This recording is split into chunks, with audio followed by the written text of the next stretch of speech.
My name's Michael Coates. I'm a former firefighter, but I'm also a former soldier. And it's the stories from the individuals within this military community that I'm desperate to document.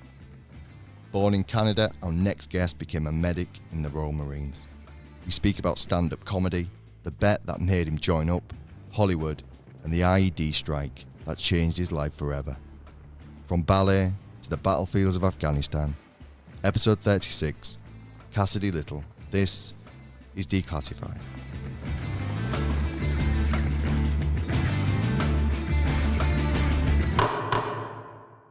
What year was you born? I was born in 1981.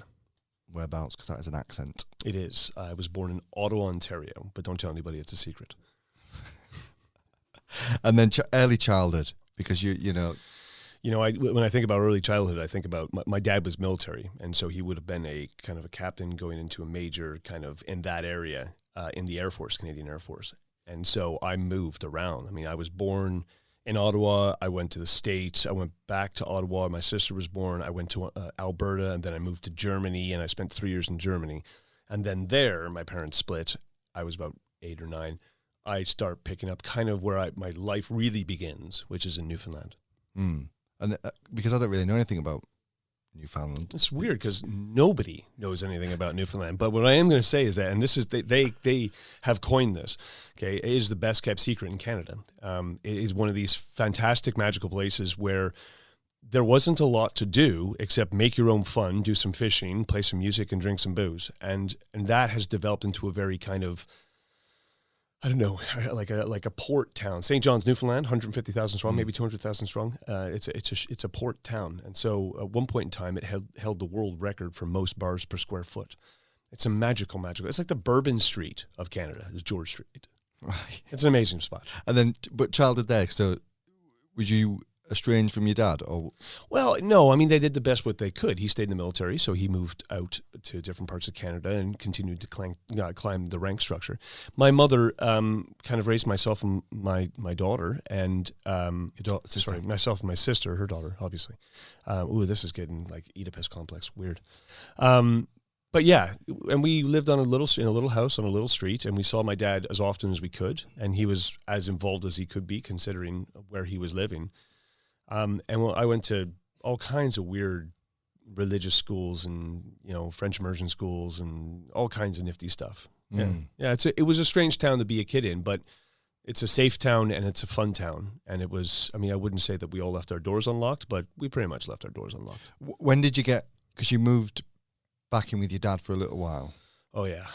So I definitely moved I went to St. John's, Newfoundland, then about 96, 95, 96, I moved out to Alberta again, where my dad was. He was a wing commander at the CFB Cold Lake. From there, I then moved back with my mom for another 2 years, where I finished up. I did a couple more years of high school, and then moved to St. Louis, Missouri for my senior year of high school because my dad had left the military and started working for Boeing down in their kind of hub. So I moved down there without my sister this time and lived down there. Yeah, I went to school and did a couple of years of university while I was down there. Mm. What was the plan then, leaving school? Oh, I never, ever have a plan. I was lucky enough to be given a scholarship for dance, for movement, and dance for ballet. And so I took the money and said, okay, let's do it. And I joined a fraternity. I did my best to be as truthful to my to my scholarship while discovering women, alcohol, and all kinds of other terrible things. I had a great time. My dad moved back to Canada and left me down. Not left me. It just sounds like he abandoned me, but like he moved back and I stayed to continue to do another year of university. You were doing ballet? Oh yeah, absolutely. Look at my body. Look at my body. Look at this body. Of course I do ballet. Did you? Yeah. No, really? Was that what the scholarship was in? Ballet? Absolutely, yeah, absolutely. Like classical? Yeah, modern tap and jazz. Yeah, all of it. Yeah, really? Yeah, I joined. I even understudied. I was an intern at a dance company in the States. Yeah, for sure. Yeah. Had you always been involved with dance then, growing up? Music, and then acting. And then I saw my sister do a dance recital, and during that dance recital, there was a boys only group, and they were my age. I was in grade 5 or grade 6. I know because one of the guys I went to school with was in it as well, a guy named Damien Curran. And I remember, couldn't have been more than like 10 or 11, maybe 12. And I was like, yeah, I want that, because everybody was cheering for them. And I'm an attention seeker anyway. So I was like, all right, this is happening. We're doing this. So my mom put me in dance next years. So I did a couple of years there. And then when I got down to St. Louis, I continued dancing. And then from there, got the scholarship. And then, I mean, there's some point in my university time that I was dancing 40 hours a week. It was nuts. Why did you come over to the UK? I injured myself, something I neglected to mention to the Royal Marines when I joined. And I went back to Canada to get surgery for it. And I never went back to university. I was bartending. And in fact, I gave up on the arts completely. I was like, this is getting me nowhere. Why am I continuing to do this? Why am I continuing to put myself through this, I don't know, this, circus for no payoff? So I gave it up and I became a bartender, and I was having the time of my life. In fact, if I were to talk about my glory days, 2 years of working on George Street in St. John's, Newfoundland was probably the most fun I've ever had in my life. It was incredible. While I was doing that, living the life of a vampire, right? Like I barely saw the sun. I was up all night, rolling in at 7 a.m, passing out, waking up at 7 p.m, and going back to work. Like, it was unhealthy. Absolutely. A lot of fun. Oh yeah. A friend of mine came to me and said, actually it was my stepfather. My stepfather and I went to see a stand-up comedy routine called by George Carlin, who's now dead, unfortunately. Oh, yeah, amazing. But a brilliant comedian. And he used to come to Newfoundland to try out his material. And if it worked in Newfoundland, then it'll work elsewhere. So we saw him do the stand-up routine, and we went back to the bar I was working in. I had a couple beer, and I was talking. My stepfather's name is Richard. I was talking with Richard. He said, "What'd you think?" I said, "Well, I reckon I could be funnier than him." And Richard said, "Really?" I said, "Yeah." He said, "Well, put your money where your mouth is. Come over to England. We'll put you in a stand-up comedy course and see where you go." I said, "Okay." So I quit my job. 2 weeks later, I was on a flight to London. He owns a warehouse, or several warehouses, up north of Peterborough, the King Street Industrial Estate. And so I drove a forklift around on there, got my forklift license, and that nighttime I would travel into London and do open mic nights after doing the comedy course at the Amused Moose. I don't even know if that still exists in Camden. There you go. I started doing stand-up comedy, open night stuff. What was it like? I'm genuinely intrigued because I find it terrifying to think of just getting. Oh yeah, it's horrific. Yeah, like it's horrific. And I can remember the course. What what the course essentially helps you do is to isolate things that you're either you find passionately funny, or you are passionately pissed off about. So like you make, like, one of the first things they had us do was like make a list of 10 things that really piss you off. And like, and I mean, I don't want to get too, I mean, you may have to bleep all of this out, but I can remember one of the things that I was thinking about was, and I made a whole stand-up routine about when you're doing some self-admin and the dog comes in and starts eyeballing you, and how awkward that can be, especially because you can't tell the dog no, and you can't get upset with the dog. So you're just like, the problem with stand-up comedy is that when I get nervous, I do what a lot of people in this world do, and, try and have a drink to settle your nerves. It turns out that 4 pints and then trying some new material in the Comedy Store does not work. And so I've been booed out of several places as well. And I just started getting tired of getting booed off stage. Like there were so many gigs that I did where people were screaming and standing up and yelling, and it was so great. But all you need is that one. It's like hitting on 30 women. You only need one of them to say, "Mate, you're rats. Get away from me." And your confidence is destroyed. And it doesn't even matter what the other 29 did. That one, it just takes those 1 or 2 gigs to just slam your confidence. And then eventually I just was like, man, I'm paying back then it was like 15 quid a night to go into these stand-up comedy. Oh, you've got to pay. Oh, I was paying to travel down to London and back, right? Oh, right, yeah. Because I was living up by Peterborough. So I was like, I'm paying this money. And of course, but by the time you rush from work to there, you're eating food there as well. So suddenly we're getting into like 20 quid, a couple beers, 25. Maybe afterwards you have a couple more beer because you're trying to network. So you're looking at 30, 40 quid every time you want to go down. And I remember doing gigs in the corner of a room, and everybody in the room just kind of looking at me like, you're ruining my night out. Like, why are you standing up there? And what exactly are you wittering on about? And it's just like, I mean, I don't know. I think actually aggressive rejection is better than the total, like, disregard. just like, bzzz, Yeah. you know? So I got tired of it. There you go. I put my hand in the air. I got tired of it. I got tired of being a loser and not a winner. It's a horrible way to feel. And then you joined the Royal Marines. Then I made a bet. So I'm okay, again, feel free to censor this as much as you need to. Okay? No, that's an honest thing. That's an honest thing. I can see you shaking your head no, but I'm just saying. So I'm in a bar. It's called the Lord Burleigh. It's in a place called Stamford, just up the A1. I got my stepsister, her other half, and my girlfriend, and we're sitting around a table. We're drinking beer, right? And I'm talking about this TV show, this idea I've got about shooting people with tranquilizer guns and stuff like that. A little bit like The Hunted, except more about shooting people and less about, actually just tracking them down. I thought it was a brilliant idea. I thought it was banging, right? I was going to call it The Week, because for a week you're on the run while people are chasing you with tranquilizers. Anyway. The running man. Yeah, exactly, man. Exactly. Except we don't actually kill them, but we still need the we need to kind of create as they kind of, the drugs wear in. It's like their hope is drowning in a fog of medication. Anyway, great idea. I thought it was legendary. I thought it was like the next Simon Cowell before Simon Cowell knew he was Simon Cowell. So I was like, all right, I told them this idea, and they said, it doesn't matter. I said, what do you mean it doesn't matter? They said, it doesn't matter. I said, come on. And they said, well, you're not the kind of guy who gets things done. I mean, look at the stand-up stuff. You just kind of gave up. I was like, well, that's not fair. Give me another example. And my girlfriend at the time said, you've been talking about quitting smoking. Like I smoked like I was a chain smoker. It's like, you talk about quitting smoking. You've never even tried. I was like, lady, I'm 23, 24. I'll quit when I get cancer, all right? Like, cut me some slack. And she's like, no, but you wanted examples. I said, look, man, I'm young. Give me some motivation. So she said, I bet you a month's worth of blowjobs that you can't quit smoking for a month. So the next day, I quit smoking for a month. Cold turkey, done. Won the bet. Now, my girlfriend, realizing how to motivate me to get things done, she says, I'd like you to get in better shape. I said, well, okay.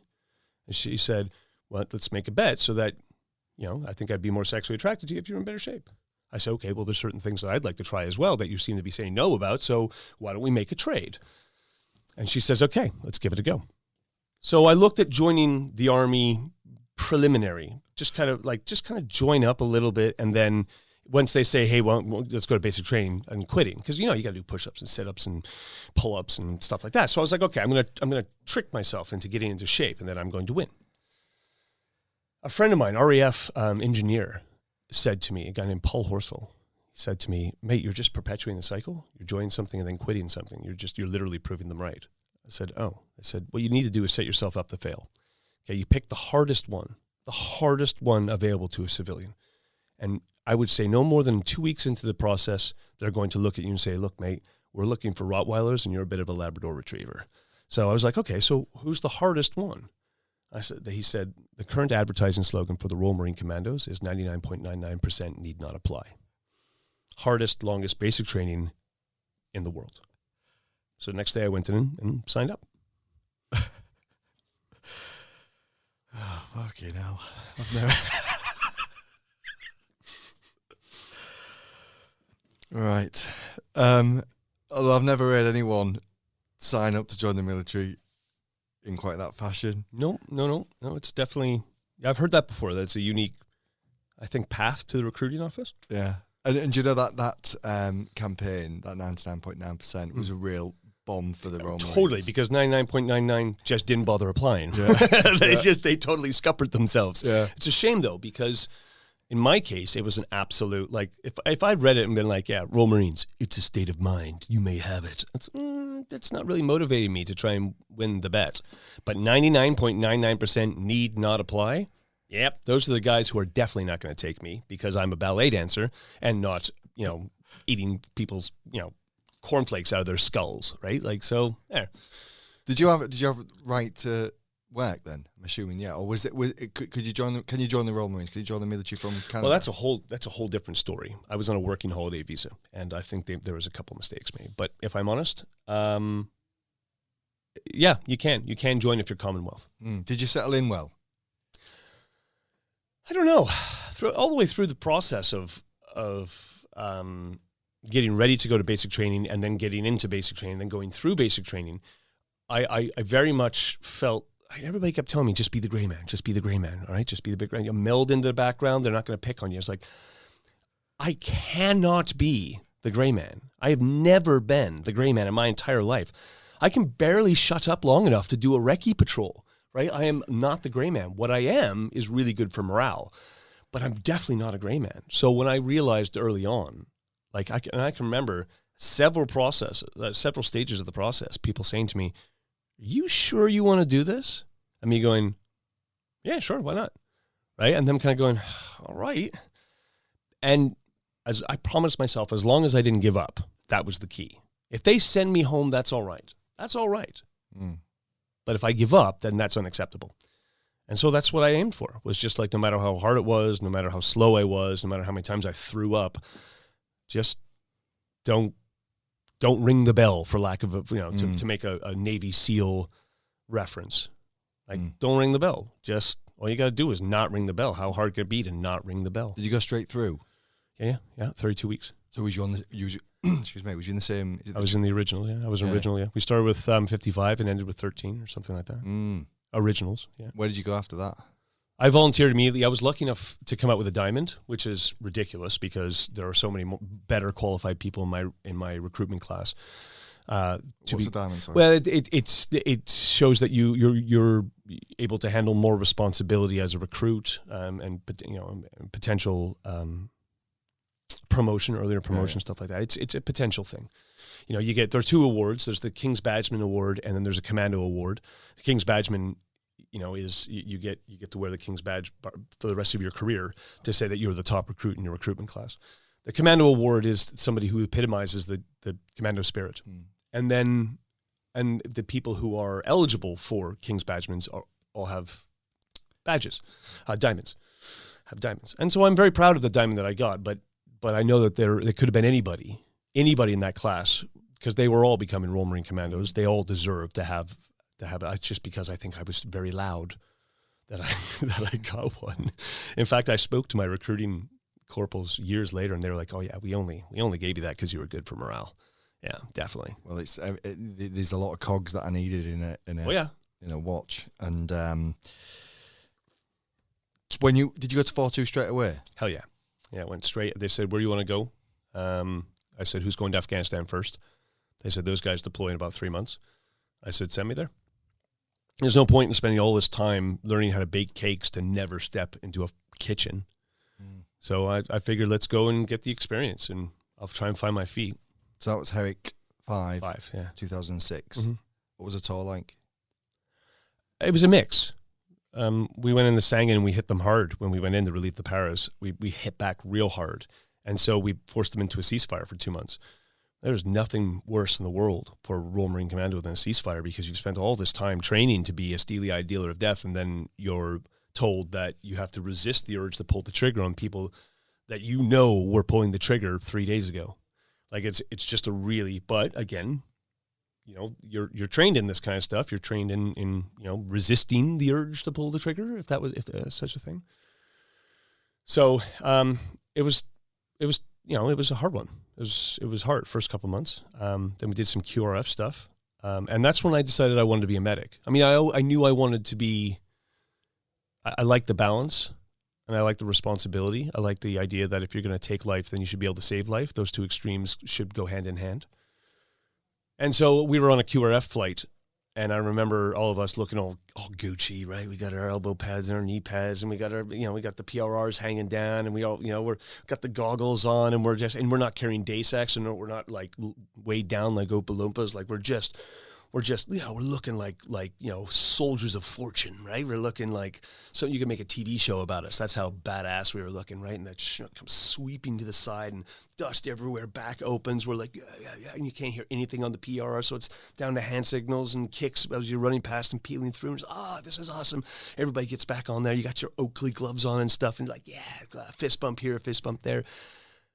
And then the illusion is completely shattered by the fact that it's one of our own who's bleeding out on the floor of the MERT team. And it's like, yeah. And kind of toy soldiers disappears, and you're suddenly left in this kind of place of, it literally could be any of us on the bottom of this Chinook going home. And so I decided then that the job of the medic is incredibly important, both for morale and for the health of the men. So that's when I made the decision that when I got back to UK, I would immediately put in for my medic's chit. Was the heavy casualties on that tour? Well, we were lucky Lima for a reason. We had some casualties, not heavy casualties. We had some casualties and no fatalities. We were very lucky. Did it go back to war fighting then after the ceasefire? Well, we ended up in Nawazad. And Nawazad, if you remember, was where, what's his name? Who's the bald guy who's supposed to be really hard? He liked to do all that. Ross Kemp went into Nawazad, the tour after mine, for his commandos on the front line or whatever. No, that was Chris. Yeah, Terrell, yeah. Nawazad was heavy. We were going into places we found out later were heavily mined. We were constantly having to question whether the people around us were goodies or baddies, or if they could just flip and flop. We were on the ground every day. We were pushing out on the ground every day. We were in firefights almost every day. It was kinetic warfighting. It was the Wild West. It was what we'd been trained for. In fact, I remember our first contact, everybody was so excited that we were actually, because of the ceasefire and all that stuff, everybody was so excited that the sangers just flooded with bootnecks going, my turn. Like they were like kids in candy shop, including myself, FYI. Because it was our first firefight. You never forget your first firefight. Was you single at this time? Was I single? No, I was not. I've been with my wife throughout she was not my wife. She was not my fiance, but I met my wife the day I passed my PRMC, because I went back from celebrating, and I celebrated into the next Saturday night, and I was turboed at the bar, and she was looking mighty fit, and I went away and had another couple shots and came back with some liquid courage and managed to somehow slur out the words, "You want to see me for some?" And she said, "Sure, let's have a drink together, but sober up first," and gave me her number. And that she is such an incredible woman, and she's such an intelligent woman.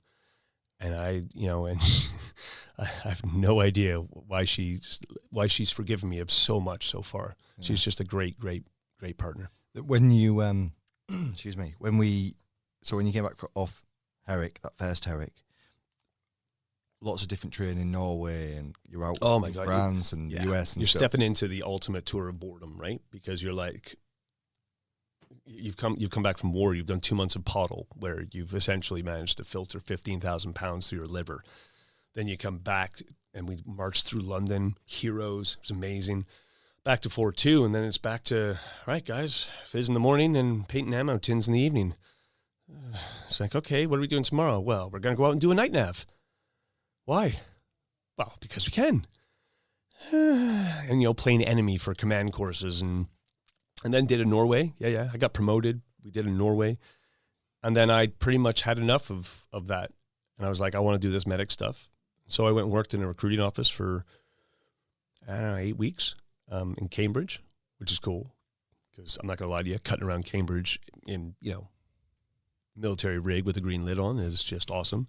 Students are like, I don't think I agree with all the death that he caused, but God, he's hot. So, but yeah, it was great fun. And then afterwards it was straight into a Keogh Barracks. Yeah. Keogh Barracks for my training down by Aldershot. Is that just Royal Marines, is it? No, that's tri-service. Right. That's tri-service. So in brackets, a proper medic. Oh, aye. Yeah. Yeah. Absolutely. Like we went, I'd done all my first aid stuff. As high as I could go in first aid and military qualifications. And then we went down there, and it starts off with anatomy. Well, it doesn't actually. It starts off with a first aid, an FA2's course, which is your doctor's ABC. And then it moves into anatomy and physiology. And then you start doing placements at medical centers. And then you go back and you do your naval senior service, and you learn about, sick bays on ships and stuff like that. And you also spend a lot of time under naval command. So you you learn a lot about how the Navy works as opposed to the Royal Marines, because they don't like to say they operate differently, but they do operate differently. There's a different mentality. And then you do another placement, 3 placements in total. It's an 18-month evolution.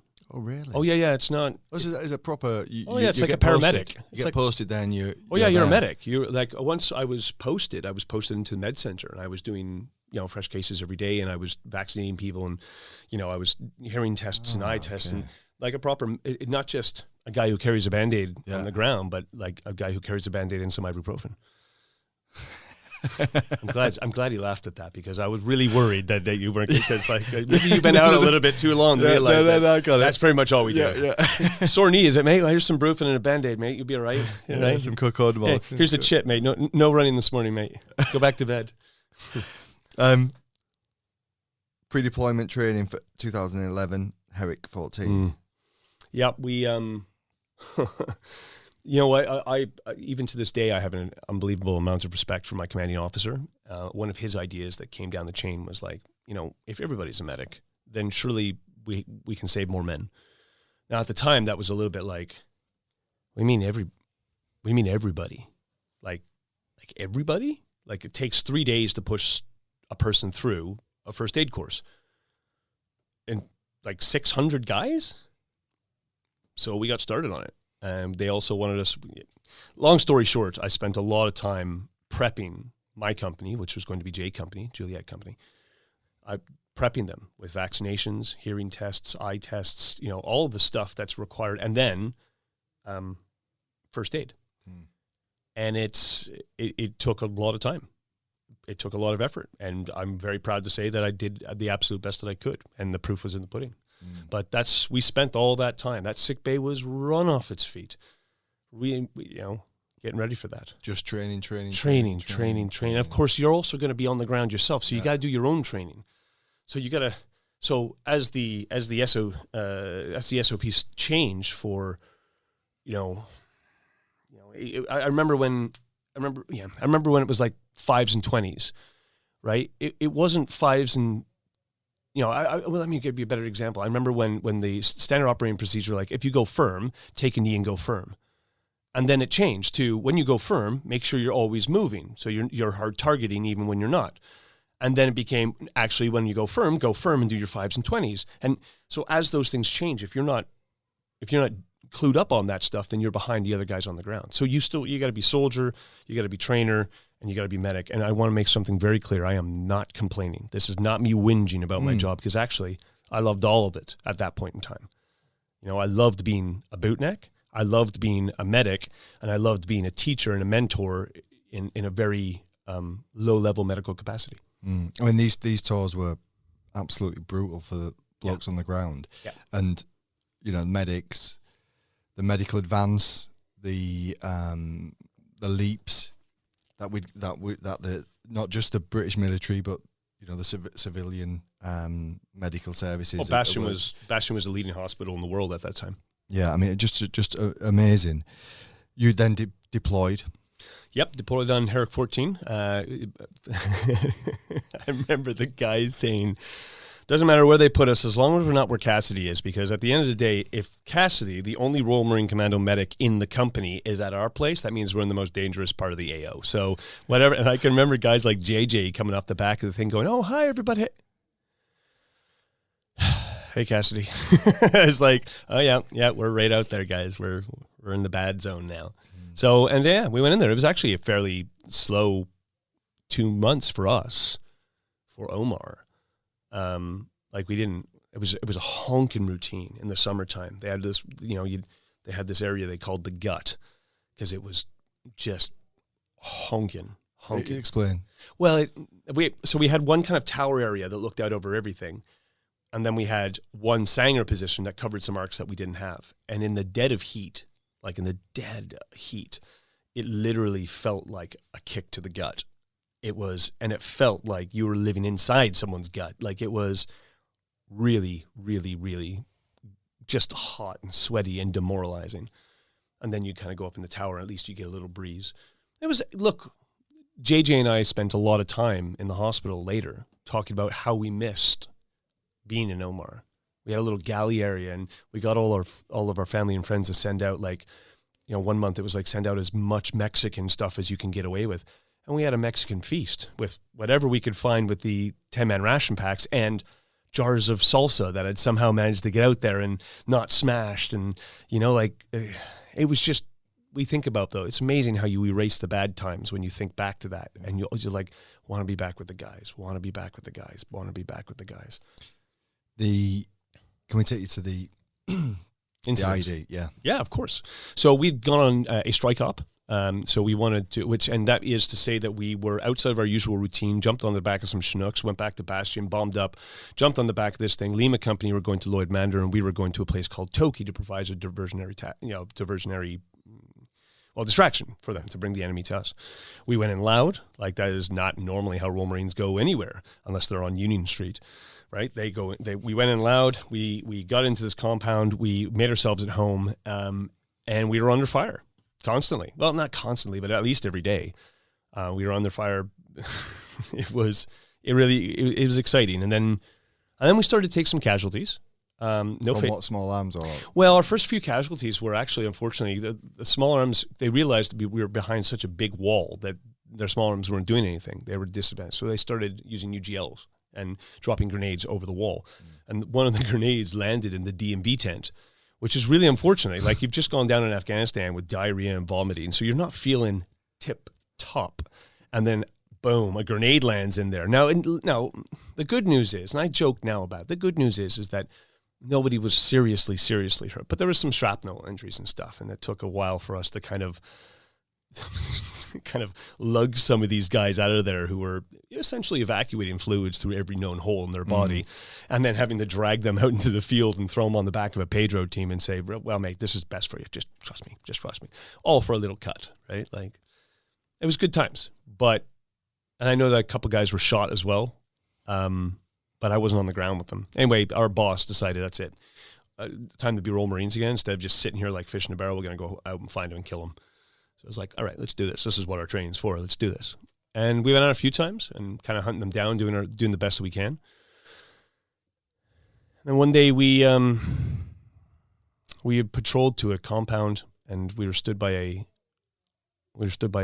green small prayer garden, gorgeous, like if you can imagine, so short you could putt on it, and it was just the greenest thing I've ever seen in Afghanistan.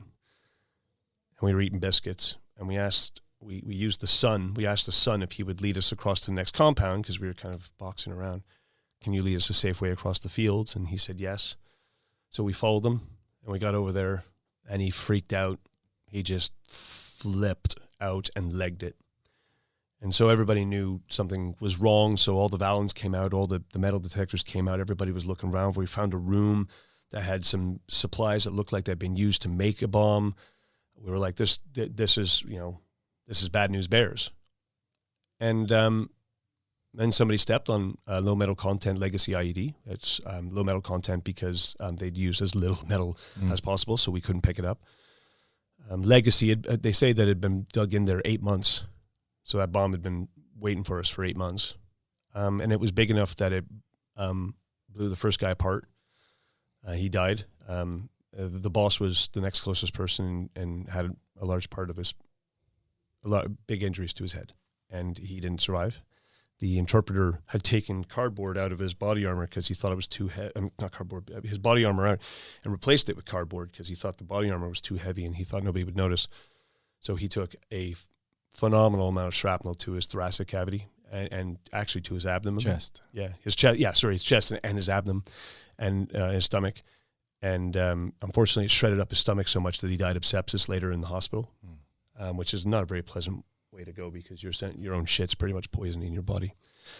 And then myself and JJ survived. I lost my leg below the knee on the right side. I nearly lost the left one. I've got some nerve damage on my left leg. I'm missing a chunk on my right. I had a double fracture of my pelvis, including an open book fracture and the fracture of my right acetabular. And then I had a semi-detached retina in my left eye, a mild traumatic brain injury, and I now have type 1 diabetes as a result. And JJ had a phenomenal amount of damage to his hands, his arms, his face. Yeah, we were pretty chewed up. Can you tell me a little bit about Sam Alexander? Yeah, Sam stepped on the bomb, so he lost all 4 limbs and bled to death. And I'm sorry. I'm sorry to the family, because I know sometimes when things are brought up on social media, sometimes Sam's sister can get sad about it. Even it's 8 years down the line, and I still get sad about it. I can imagine what the sister feels like. So when I say he had all 4 limbs blow up, I know that sounds like a really blunt thing to say. She knows what happens, and I just hope she's not listening. One of my mates was really good mates with him, and he left just before you deployed, and we ran from central London down past Hammersmith Bridge. He's got a plaque up there. We stopped off at Hammersmith Bridge, and that's where he was from. And I know for Chris, it's a real special connection he's got with him. Mm-hmm. And on the ground, he kind of beats it. Now, I don't think he beats himself up, but he certainly almost wanted to be there when it happened. Well, there's 2 ways that I look at this. I mean, Sam was a mentor to me. Sam was there's no other way to say it. He won a military cross that he never boasted or bragged about, and never spoke about how he got it. But he was an MC winner, and I, as a fighter, always looked up to Sam, because he just always seemed so cool and at home on the ground, in and amongst it. So here's the good news. The bad news is that Sam died, and there's absolutely nothing we can do about that now, except tell stories about Sam to keep him alive. The good news is, and we've all had those conversations where it's like, yeah, if you were going to choose a way to go, geez, I can remember having that conversation when I was like 12. God, I wouldn't want to burn to death. Oh, drowning, that must be horrible. Like all those, like we've all thought about it. If you could choose a way to go, which way would you go? If Sam Alexander could choose a way to go, it would have been holding a rifle with his boots on the ground next to the men that loved him, and getting rounds down in a cause that he may or may not even believe in, except for he believed in the men next to him. Would he have gone then, leaving, his wife, children, whatever, his family? Would he have gone then? No, absolutely not. Picking a time to die is suicidal. Picking a way to die is not, but picking a time to do so is unhealthy. So he wouldn't have gone then. But he got the warrior's death that a lot of us as soldiers would have wanted. And so I sleep better at night knowing that he, in a Viking and halls of Valhalla kind of way, he went out the way that a Royal Marine should go out, and isn't going to die of prostate cancer, isn't going to die of getting hit by a bus or diabetes, which is probably the way I'm going to go. He died with a rifle in his hand, doing the job, and I'm pretty proud of that. You end up in Queen Alexander. Yeah, I don't remember that journey at all. I got no idea. That's why I was so violent when I woke up. My last coherent memory was being on the ground, right? Telling the guys to be careful while picking me up, because I think I have a fractured pelvis, and then being dragged across with a double fracture in my pelvis, dragged across a field to a helicopter. Last coherent memory.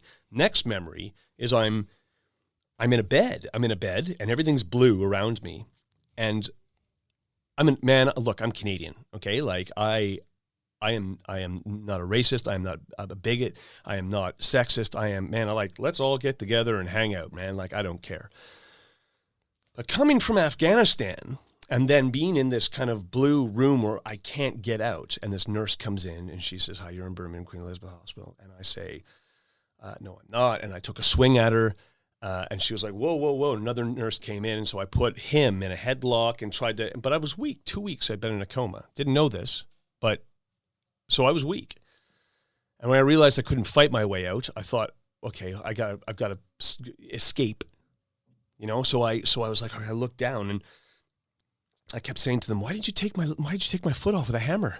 Why'd you take my foot off with a hammer? Just to give you an idea as to probably the discomfort I was in at the time. I don't remember it because of the drugs, and they were like, we didn't. You're in Queen Elizabeth Hospital, like in this kind of anyway, once I realized I couldn't get out because they had me tied down, and I'm doing these little quote marks. I know this is a podcast, but those little quote marks, I wasn't tied down. Anyway, then they brought my wife in, and I was like, how did you get my wife? Like, I was immaculate with my OPSEC. Like, how'd you get she was my girlfriend, my fiance at the time. And then my dad came in. My dad was a retired fighter pilot. My dad's done resistance to interrogation training and escape and evasion. There's no way that he would work with the enemy. No way. And then it all kind of came shattering down, and I started listening to what everybody was saying around me about there had been an incident, I've been blown up. And I kind of looked down at my body. They had something called an X-fix in, which is where they drill into your pelvis and put the metal bars out in front of you as an X to immobilize you. So then begins one of the most degrading parts of my life, because despite being a Royal Marine Commando and having no issues with being naked and kind of running around and, all that kind of crazy stories of bootnecks, I had to have nurses roll me over to have a crap every day. And I was conscious and fully aware of it. And it was like this, to go from being a steely-eyed dealer of death to being log-rolled to take a crap in Birmingham. I was just like, what is going on? Like, what has happened? Eventually, it's called ICU psychosis, by the way. The idea that when you're violent in intensive care because you just don't, your memory doesn't log up. So I got out of there, went up to the 4th floor. I was on the 4th floor for a few weeks. Myself and J.J. Chalmers eventually made a run for it. Got our families to bust us out, and there's a picture somewhere of he and I dipping our IVs in pints of lager. As when we started, there was a lot of conversations about how we wish we were back in Omar, and then a lot of conversations about how great Sam was and how great Ollie was, and there was just a lot of. It was really nice. Guys like Alex Brewer were there too, and Ash Swinard, and guys like Paul Weiss eventually ended up in there, and my boss, Steve McCulley. Now, this guy gets real important because not only is he one of the most inspirational Royal Marines I've ever worked with, but he went out the next day to find the guys who planted this thing and then got blown up himself, flatlined a few times, survived it, and ended up right next to his lads in rehab. And you know what? It didn't take long, and I'm talking like weeks before he threw the rank out the window, and he was just like, all right, lads, let's buckle down and do this. And it's amazing. So suddenly you start creating this family of guys who are going through this absolute shit, scenario with you. So they let you go home for a week. I was still in a wheelchair, couldn't get up the stairs to my flat. So the military paid for me to stay at a wheelchair accessible bed and breakfast close to home. And that was at a place called the White Hart in Ufford. And they were, it breaks my heart because they were really good with me. Like there was no judgment. There was no staring. They knew that the guy in room 1 was a blown up Marine, and that he was going to be in there every night having a beer, and he was going to be eating there every day. And that's just what's going to happen. And they were so good. In fact, the way that my whole hometown, I call my hometown, the Deepings, Market Deeping, that area, and even Newfoundland, people are really accepting of what happened. They're proud of me for doing what I've done, and then they support me so much. It's amazing to see. It's amazing to experience. Just go back a little bit. How did your family get notified? Well, I screwed up some admin, so it was a bit of a clusterfuck. But eventually, somebody called in Canada. My next of kin was my wife or my fiance. She found out. She got a phone call saying there's an incident has happened. It's very serious, and he's going to be. You're gonna have to wait a little bit for more time, but we'll be getting him back to UK ASAP. And so she phoned everybody and kind of said, "I'm sorry, but this has happened." In Canada, somebody went to my mom's old address, knocked on the door, and they had to track her down through that because I screwed up my. Don't judge me. So yeah, it took a while, and eventually the military flew everybody over, all 7 of my parents or whatever, flew them all over, put them all up, and actually Norton House, part of SAFA, Norton House, which was incredible because they just took them all in this beautiful home close to Queen Elizabeth Hospital, and they were taken care of incredibly well. And SAFA, in fact, that's the reason when I got married that instead of having wedding gifts, we had open donations to SAFA to just give a little bit back to the guys who took care of my family when I was out cold. Yeah. After your week off, you had your week off. We've then got you back in hospital. Yeah, well, not back in hospital. Then I go to Headley Court. Straight from, okay. So we go to Headley Court. Before that then, when we just want to talk cakes for a minute. Kath. You got to understand now, Kath, the cake lady. Okay. I love Kath, the cake lady. And there's literally no other word to use than to say I love her. And every soldier who's ever been under her care loves her, because when days are looking a little dark, in comes Kath. Without permission. Oh yeah, she just kind of said, she just realized one day, she was like, all these guys are coming back injured, I'm going to make them some cakes and take them up to them. So she did. And she just kind of came in and went, who wants some cakes? And people were like, are you? It's like, yep, cakes. I was like, oh, okay, cakes, right? Like, and for like years, she was like just essentially breaking into the ward and giving us cakes. And like, I don't mean like you're going down, you're getting your standard, dried out. Like, she's a great baker. And so as a result, she's got cupcakes and brownies and lemon meringue pie and cheesecake and vanilla slices and like just everything. And she made them all. She never asked for donations. She never asked for money. She, in fact, up until, halfway through the evolution, I think it was a few years in, somebody finally said, are you writing this stuff off against your taxes? Because, you could have a charity here. And she's like, really? Like, she wasn't even, like, she's Cakes for Casualties now, but it wasn't even Cakes for Casualties back then. It was just Kath, the cake lady, come in with her navy hat. She had a kind of a navy hat and a red top, and she'd come in with her badges on, and she was she's larger than life, and she's the kind of person when you hug her, she just sucks you in, and you're just like, like this woman is just hugging me and feeding me sugar and saying, everything's going to be okay. I'll be here next week. What did you say you liked? The vanilla slices? I got a special one for you. I'll see you next week. Yeah. For a guy who's lost 3 limbs and his testicles and doesn't know where to go from here, that's a pretty big thing to have somebody non-judgmental to come in and just say, here, have this. Don't worry. You want to have a chat? No? Okay. I'll see you next week. Oh, you do? Okay. Let's sit down, have some cake. She's a legend.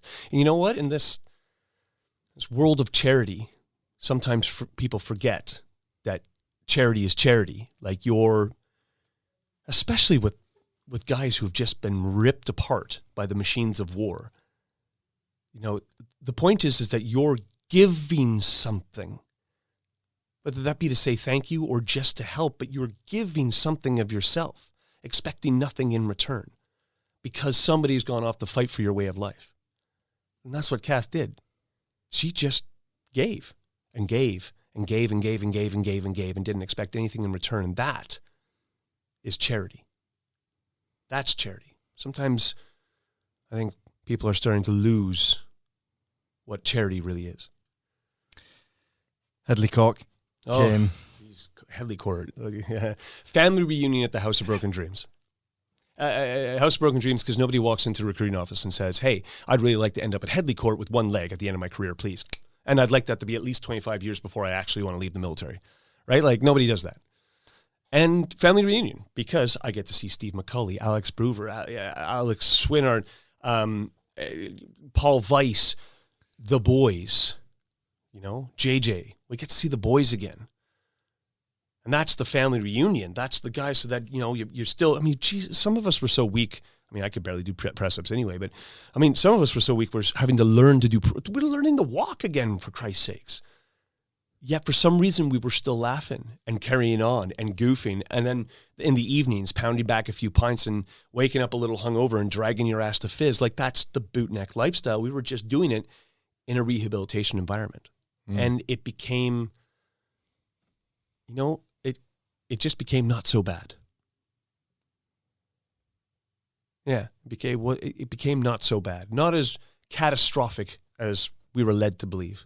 For those, nobody really wanted to go. We just wanted to sit around our house and play video games and feel sorry for ourselves. But, having that, it's just a little peppering of the military. Just a little peppering. Make sure you're there on time, carrying what you're supposed to be carrying. If guys went overboard, it was just like, okay, with all due respect, sir, you're being a dick. But as long as the guys were like, look, we appreciate you work hard, we'll work hard. It was good. Did you ever look at yourself naked? That was at the bar. We were at the White Hart. That was the first. So you're going back a little bit, is it? Yeah, this is literally 4 days before I got to Headley Court, because I still had a lot of bandages on. I had some suction in still too. I didn't have the X-Fix on anymore, which is really good, but I don't know. I just kind of went from, there was a wet room, so I'd been kind of I'd washed myself, I'd had a shower, and I was just kind of hoisting myself out, and I got on the floor, and I was kind of crawling along the floor, and they had this big, like, huge mirror, and I sat there, and I could see, I was a little bit tilted forward, and I could see myself in all of the glory of it, the bandages still on, wrapped in plastic from being in the shower, with the skin grafts, with the eye, with all of it. I looked at the state that I was, and I cried my eyes out. I cried like a little girl. And then I got a grip of myself. I realized that it's not that bad, and that a lot of guys have a lot worse injuries, and although it's not competition, you need to keep that in context. It's all about context. Everything is about context. And I'm alive, and I'm with my wife, and I'm in a hotel in a lovely town drinking cold beer, and Sam's not. So I could sit here feeling sorry for myself, or I could try and have a little bit more of a positive attitude on this and just try and laugh it off. Like I laughed off the 30-miler, like I laughed off, dunker drills. Like I laughed off something I made a big mistake in Herrick 5, something that I still wake up in the middle of the night with shame about, that I don't particularly want to talk about right now, but I reference it because I have to laugh that stuff off. Because if you dwell on it, then you're sinking yourself. So that's what I did. Get the Headley Court. That's what I tried to do. Just be as positive as possible. That's not a heroic thing. That's not something that deserves a bloody medal. It's just, if I'm laughing, someone else is going to laugh at the fact that I'm laughing. And that's just the contagious nature of humor. So do it. That's what I did. Was then performing arts part of that? Well, no, not really. That was just about the banter. That was just about military banter. And Headley Court's the only place in the world, or was the only place in the world, where a guy with no legs can fall flat on his face and everybody will laugh. It's the only place in the world like that. And people will listen to this and go, oh my God, that is horrible. And I'm here to tell you, it really isn't. Because as long as the guy who's fallen flat on his face is laughing, then everybody should be laughing, because that's the whole point. Because if we start feeling bad for ourselves, there's no end to that. That victimized, look what they did to me. Look what's been done to me. There's no end to that. That's an infinite line into the fog that you don't want to follow. Take the other route. Laugh it off. Yeah, this sucks. This sucks. But, chicks dig war scars. And I got lots of war scars. I had wicked bad athlete's foot. Now I have half as much. No, better yet, when I go to that place where you put your feet into the water and the fish eat the thing, I get half price. Yeah, I call it the one-legged military discount. It's cool. Yeah. Like, it's just, you gotta push forward on that stuff. People are like, hey man, can you give me a hand? It's like, no, mate, but if you're giving off body parts, I'll have a foot. Fucking miss that. Right? Like, you just And slowly but surely you start to find the small little bits of the situation that are funny. Mm. And you shed light on that, and suddenly people are laughing all over the place about it. I want to move us then Sounds good. to performing arts, to the TV where you've done, to Strictly Come Dancing. Yeah. How did it all start up? I was at Headley Court.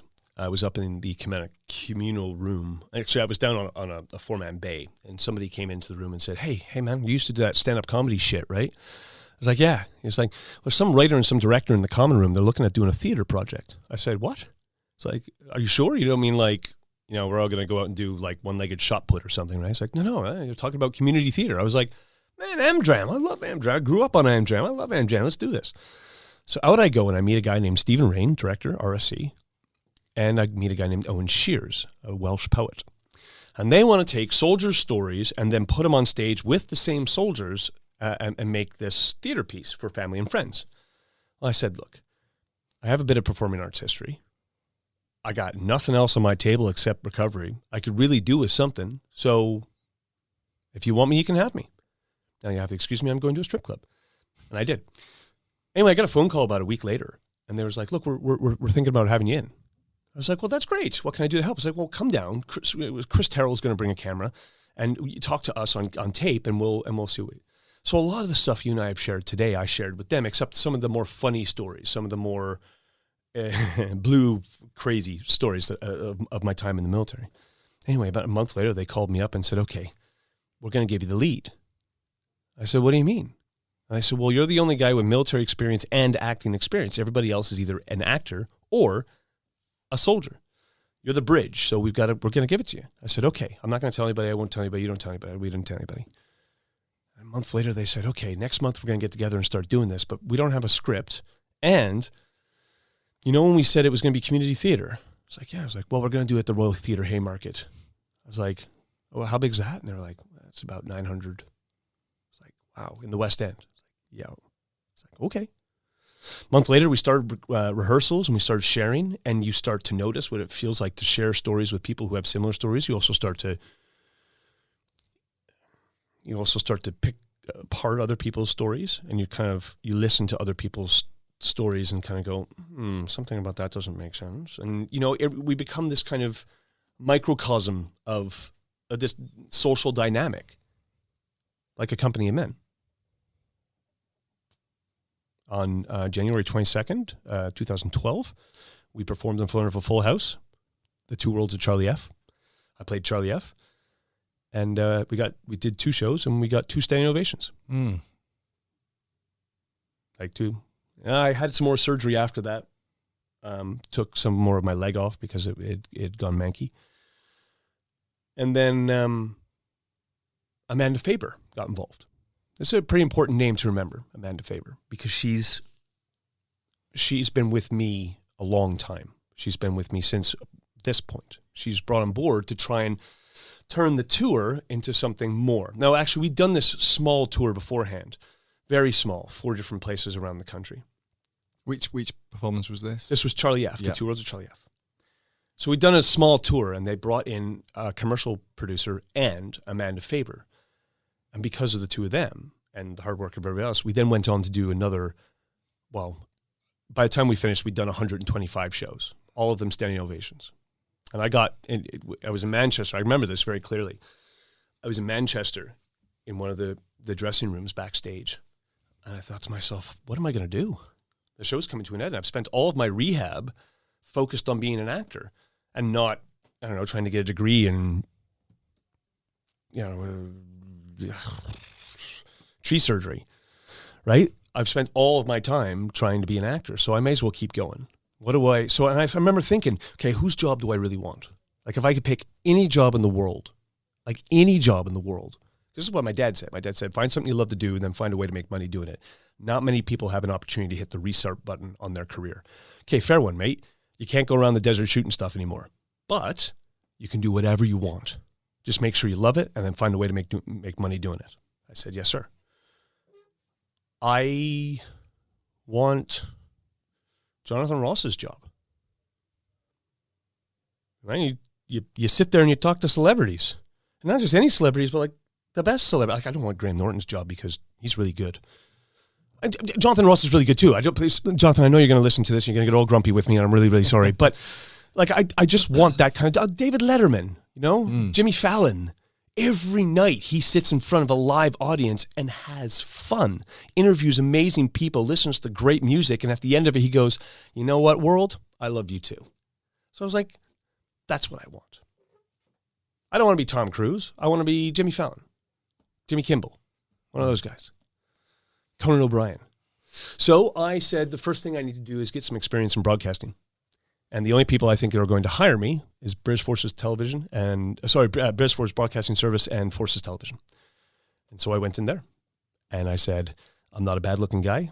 I got a unique accent. I'm a Royal Marine Commando. I'm injured and I do not come to pieces in front of a microphone or a camera. Well, you guys train me and then you can use me as much as you want while I'm doing stuff. They said, okay. I said, but you got to pay me. They said, okay. I started to train. They started teaching me how to do radio. I ended up with a little podcast, talking about movies. Ended up with a TV show where, I was interviewing people like Keanu Reeves, Vin Diesel, like sitting across from the people that I literally wanted to be or to interview, like interviewing and just asking them the questions that are pertinent to the military, because that is my USP. That's my unique selling point, is that if you're going to show me an action film, you better have your stuff right, because I've been to war a couple times, mate. Like, I know how far you can shoot a 9mm pistol, and I know it's not like Training Day where he's like bang, bang, bang, and the car blows up. Like, that shit don't go down. It ain't going to wash. Okay? Classic example, No Way Out. No Way Out with, Pierce Brosnan was in it. Great. It was going, Owen Wilson as well. Oh, great movie, man. They were doing great all the way up. The kinetic, all the noises of things going on next door was great. And then all of a sudden, Pierce Brosnan makes a shot with a 9mm up 120 meters away. Bang, headshot, guy falls off. And it's just like, done. You lost me, mate. And all of the military are going to watch that and go, right? Not. And so that's what I did. I interviewed M. Night Shyamalan. Like, I got to ask him about things like, where'd you get the idea for Signs? Right? Like anyway. It was a small TV show and it got bigger and bigger. And now it's a show that I'm hoping will be reinstated in September called Rated, where we now rate movies and video games. Yeah. I'm paid to watch movies, talk to celebrities, and play video games. Well, what's that on? It's on Forces TV. So, and you can pick that up on Sky, on Virgin. In fact, they're changing their format a little bit. So it's good. And then what was strictly off the back of that? Well, no. So while I was doing this, my boss, Steve McCulley, the guy who went back, the guy I did all my rehab with, said that if it weren't for my morale during rehab, that a lot of guys probably wouldn't have done as well. And that's, I think personally, a total lie, because like we were all making each other laugh, but they all put me forward for this thing. And so it was a show called The People Strictly.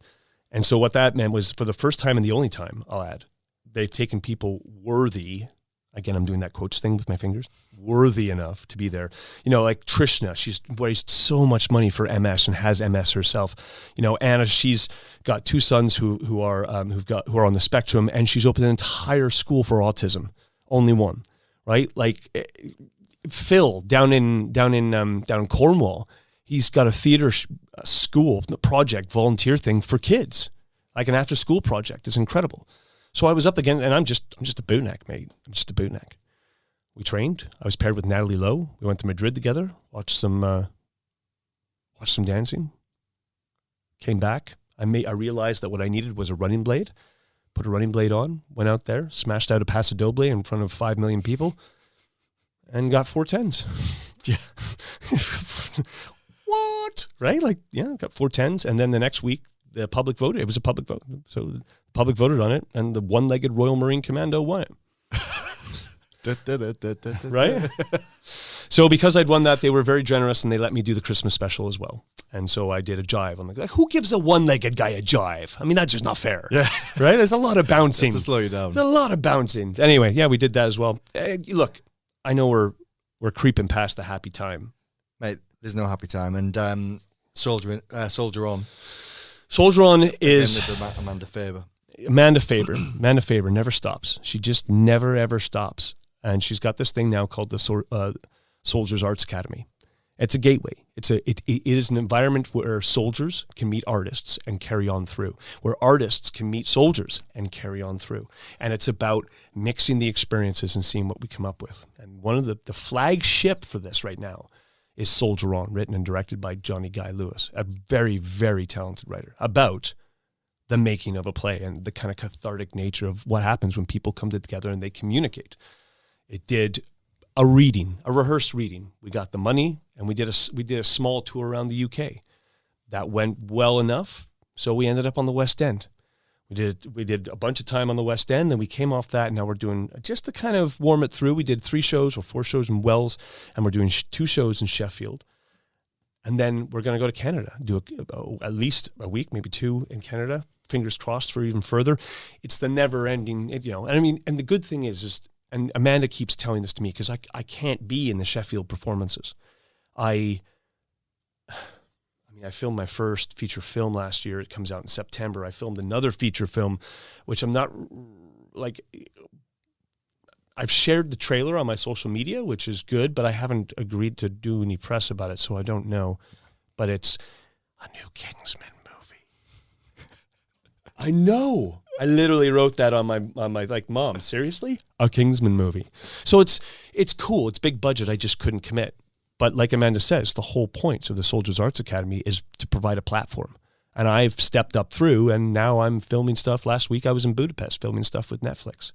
So I don't know where I'm going, man. But the truth is that I look back to where I was 8 years ago. It was 8 years ago I got blown up. May. I look back at that time and I think of the scrawny, emaciated guy, drugged up to his eyeballs, missing legs and feeling sorry for himself.